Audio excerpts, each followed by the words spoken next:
কিছু যাদের আছে ভোটার লিস্টে ডিলিট হয়ে গেছে। সব থেকে বড় জিনিস, আমি তো জিজ্ঞাসা করলাম, দেখাতে পারলো না যে নাকি ডিলিট হয়ে গেছে, পুলিশে তাকে তুলে নিয়ে চলে যাচ্ছে।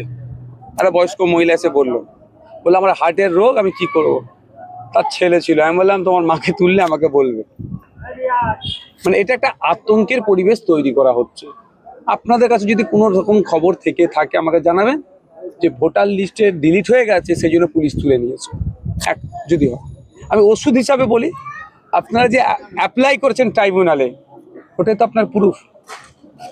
ওটা যতক্ষণ না নিষ্পত্তি হচ্ছে, ওটা নিষ্পত্তি হলে আপনি যদি বাতিল হন, আর্টিকেল 226 হাইকোর্টে গিয়ে মামলা করতে পারেন। হাইকোর্টে যদি বাতিল হয়, সুপ্রিম কোর্টে যেতে পারেন। অনেক স্টেপ আছে, এক নম্বর। দ্বিতীয় কথা হচ্ছে, ভোটার লিস্টের সাথে সিটিজেনশিপের কোনো সম্বন্ধ নাই। তা আমি বলছি না, নির্বাচন কমিশন বলছে। যেমন নির্বাচন কমিশন বাড়ি, ঘর, হসপিটাল, ডক্টর, রাস্তা এইসব তৈরি করতে যেমন পারে না, কে ভারতীয় নয় কে ভারতীয় এটা তারা জাস্টিফাই করতে, তাদের দায়িত্ব নয়।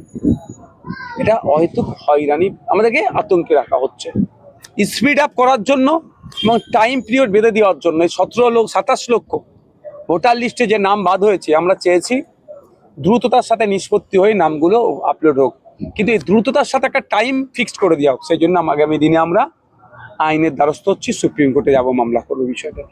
জিরানগাছা হসপিটালে আপনি